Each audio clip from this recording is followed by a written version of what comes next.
मानसहरा का हल्का है जहां पर उन्होंने खुद जाकर खिताब किया था और उन्होंने कहा था कि मानसहरा की जो आवाम है उन्हें मायूस नहीं करेगी।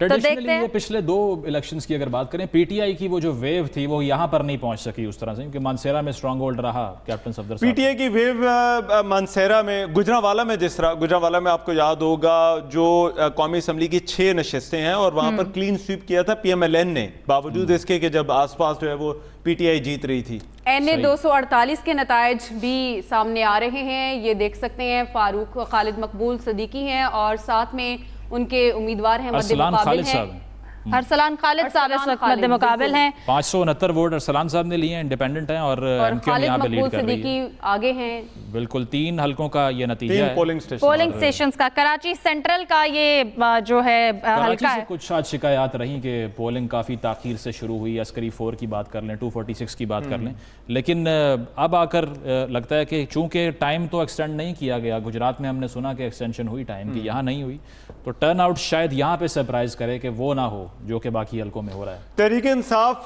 की दरख्वास्त आई थी कि टर्न आउट जब उनके जो पोलिंग का वक्त है उसको बढ़ा दिया जाए, लेकिन इलेक्शन कमीशन ने इससे पहले ही वाजे कर दिया था। आपको याद होगा 4 साढ़े 4 बजे जब हम ट्रांसमिशन में बैठे थे तो उस वक्त कह दिया गया था कि ऐसी कोई तजवीज़ ज़ेर गौर नहीं। ये जी बड़ा मुकाबला है, हाफिज नईमुर रहमान जमात इस्लामी में कम बैक करने की कोशिश कर रही है और अमीनुल हक साहब जो है वो यहाँ पर आगे। अच्छा, हाफिज नईम साहब यहीं से शिकवा कर रहे थे कि तकरीबन 4 पोलिंग स्टेशन ऐसे हैं जहाँ पे हमारे वोटर को बिल्कुल ही स्पेस नहीं मिल रही और पोलिंग का अमला भी वहाँ पर मौजूद नहीं होता, तो ट्वीट भी किए रिपीटेडली उन्होंने और थोड़ा नर्वस भी होंगे शायद ये देख। ये देखिए जो कराची शहर के हल्के हैं यहाँ पर, क्योंकि पीपल्स पार्टी भी अपना जोर लगा रही है, जमात इस्लामी भी है, एमक्यूएम भी है, फिर एमक्यूएम के साथ जो एमक्यूएम वफा परस्त ग्रुप है उसके भी कैंडिडेट्स हैं। यहाँ पर कैंडिडेट्स काफ़ी ज़्यादा हैं, तो वोट जो है वो कराची के अंदर हमने पिछली दफ़ा भी देखा था कि तहरीक इंसाफ को इसका बड़ा फ़ायदा हुआ था, वोट डिवाइड हो गया था, तो बहुत लंबे चौड़े विनिंग मार्जिन आपको या वोटों की तादाद जो है वो आपको नजर नहीं। पीटीआई से भी थोड़ी डिसअपॉइंटमेंट रही थी, क्योंकि यही शिकवा करना कि खान साहब तो एक रात भी यहाँ पर नहीं रहे अपने 3.5 साल में,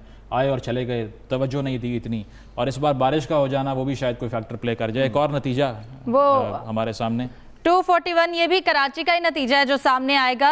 खुर्रम शेर जमान साहब पाकिस्तान तहरीक इंसाफ से जी इनका ताल्लुक है, वैसे जो इंतखाबी हैसियत है वो आज़ाद उम्मीदवार आगे हैं और एमक्यूएम के फारूक सत्तार साहब जो हैं वो यहाँ पर 408 वोट लेकर पीछे हैं और 1083 वोट लिए हैं आज़ाद उम्मीदवार ने। 3 पोलिंग स्टेशंस का ये रिजल्ट है कराची साउथ 3 का। अगर हम जमात इस्लामी की और एमक्यूएम की बात करें तो क्या लगता है कराची में कितनी सीटें निकाल सकेंगी जमात इस्लामी को अगर लिया जाए या एमक्यूएम को लिया जाए? देखिए बल्दियात के अंदर तो इनका बहुत अच्छा मुकाबला होता है जमात इस्लामी का और एमक्यूएम का, और उसमें इस मरतबा क्योंकि पाकिस्तान पीपल्स पार्टी सूबाई हुकूमत उनके पास थी, तो बल्दियात के अंदर इस मरतबा ये दोनों जमातें बाहर बैठी हैं और जो है वो पाकिस्तान पीपल्स पार्टी इस वक्त मुर्तज़ा वहाब जो है वो वहाँ पर कराची के जो है वो मेयर हैं। लेकिन जमात इस्लामी का ये मानना है कि उनके साथ बहुत सारे इंतखाबात के अंदर उनको जो है वो पीछे जो है वो पुश किया गया, तो मेनली ये मुकाबला यहाँ पर एमक्यूएम और पाकिस्तान पीपल्स पार्टी के दरमियान होता था, लेकिन क्योंकि तहरीक इंसाफ एंटर हुई तो उसने डायनामिक्स कराची की पॉलिटिक्स की आगे आ गए मुस्तफा कमाल साहब।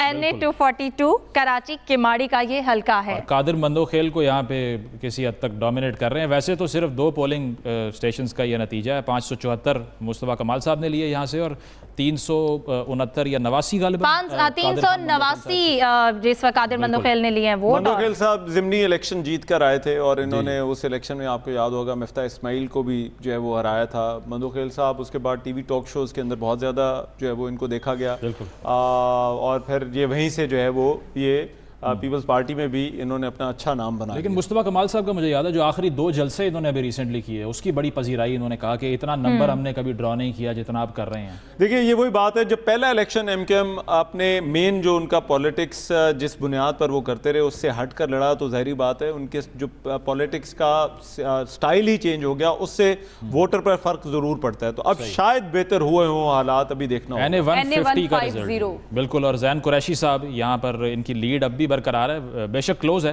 क्योंकि 10,135 का मार्जिन है, इंडिपेंडेंट हैं, तहरीक इंसाफ के थ्रू ऑब्वियसली इंडिपेंडेंट कैपेसिटी में लड़ रहे हैं। 9,465 वोट यहाँ पे जावेद अख्तर अंसारी साहब ने लिए हैं, नून लीग से उनका ताल्लुक है। वही हल्का है जहाँ पर ज़िमनी इंतखाब हुआ, मेहर बानो कुरैशी कंटेस्ट किया उन्होंने और डिफीट हुई उनको। लेकिन इस बार ज़ैन कुरैशी साहब जिस तरह पहले बात कर रहे थे कि ऑन ग्राउंड तो कैंपेन नहीं कर पाए, लेकिन शायद पार्टी का वोट, एक्स पार्टी का वोट डोमिनेट कर रहा है यहाँ पर। क्योंकि वो शाह महमूद कुरैशी के साहबजादे हैं। पिछली मरतबा भी ये MNA थे। मेहर बानो क्योंकि अभी तक MNA नहीं बनी। ज़ैन कुरैशी क्योंकि MNA थे उस वक्त जब खान साहब की हुकूमत थी, तो शायद इन पर थोड़ी जो है वो इनकी लिमिटेशंस ज़्यादा थी।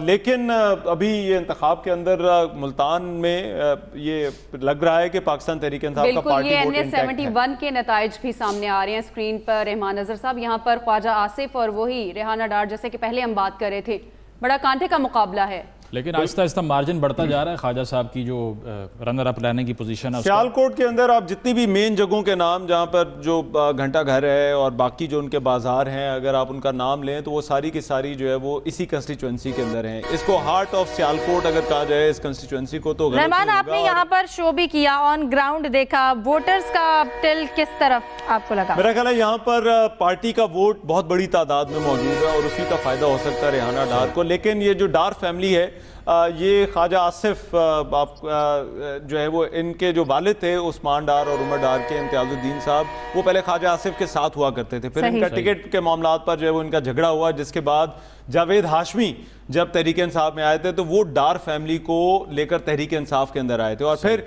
जब धरना हुआ था तो जो 4 विक्टों का इमरान खान ने जिक्र किया था उसमें ये हल्का भी शामिल था, गुजरावाला का ये हल्का। नताइज ये स्क्रीन पर आप देख सकते हैं। खुरम दस्तगीर इस वक्त आगे हैं और उनके मद्दे मुकाबिल है मोहम्मद मुबीन आरिफ जो हैं, उन्होंने 13,579 वोट हासिल किए हैं और अब तक सिर्फ 50 पोलिंग स्टेशन का ये नतीजा देख रहे हैं। तकरीबन 100 वोट्स का खुरम दस्तगीर साहब पिछले 3 इलेक्शन यहाँ से जीत चुके हैं और ये हल्का समझा जाता है कि नून लीग का गढ़ है। लेकिन आरिफ मुबीन साहब अच्छा वोट ले रहे हैं, तहरीक इंसाफ से हैं। 100 का मार्जिन, ऑलमोस्ट 100 का। ये इनका पहला जो है वो इलेक्शन है कौमी असम्बली का आरिफ मुबीन साहब का।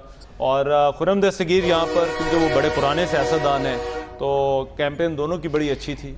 मैं आप दोनों से पूछना चाहूंगी, क्या लगता है अब तक के नताइज को ना भी देखते हुए लेकिन कैंपेन्स को देखते हुए आप लोगों ने ऑन ग्राउंड वहां पर जाकर कवर किया है, लाहौर में से नून लीग कितनी सीट्स ले सकती है? देखिए लाहौर में तो फिलवक्त आपने अंदर क्यों थ्रो किया? मुश्किल सवाल मेरे पे थ्रो कर दिया। चलें ये रिजल्ट, ये लाहौर की हमने बात शुरू की, लाहौर का नतीजा आ गया।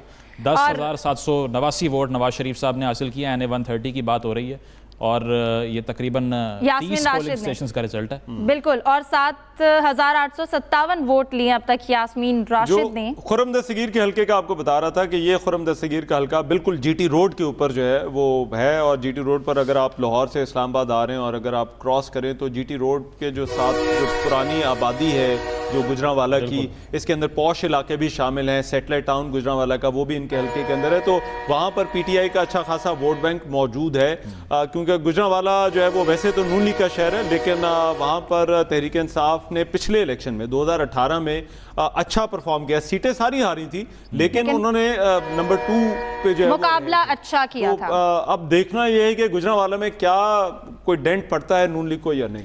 NA 242 के नताइज भी सामने आ गए हैं और ये देख सकते हैं सैयद मुस्तफ़ा कमाल जो हैं वो लीड करते हुए नजर आ रहे हैं और तीर जो है वो अभी निशाने पर नहीं लग रहा। सिर्फ 512 वोट लिए हैं इस हल्के में, लेकिन अभी ये सिर्फ 7 पोलिंग स्टेशन के नताइज हैं 286 में से। लेकिन एक ट्रेंड बन चुका है कि वो 4 टाइम्स जो है वो फिल वक्त तो आगे हैं और इसको मेंटेन कितना करते हैं दैट इज़ अनदर डिबेट। लेकिन मुस्तफ़ा कमाल साहब का जो है वो इस बार रिजॉल्व यही था कि अपनी पार्टी पे अगर सेक्रीफाइस किया ही है तो मुत्तहिदा की जो डिसइंटीग्रेशन रही मुत्तहिदा लंदन वाले एपिसोड के बाद से कुछ ना कुछ वोटर को रिवाइव किया जाए, वापस लाया जाए। देखिए पहले इससे पहले जो 2018 का इलेक्शन था उसमें PSP भी मौजूद थी, मुहाजिर वोट अलग से था, वो उन्होंने बाइकआउट किया था इलेक्शन का। लेकिन MKM भी थी तो उनका वोट बहुत सारी जगहों पर जो है वो डिवाइड हो रहा था। तो अब ऐसा लगता है कि शायद इनको इकट्ठा होने का कुछ ना कुछ इस इंतखाब के अंदर थोड़ा फायदा हुआ है। इस रेस में आजाद उम्मीदवार नून लीग, लेकिन हमें कहीं पे जमाते इस्लामी के उम्मीदवार भी नजर नहीं आ रहे हैं। के नताइज भी पंजाब जी सामने आ गए हैं।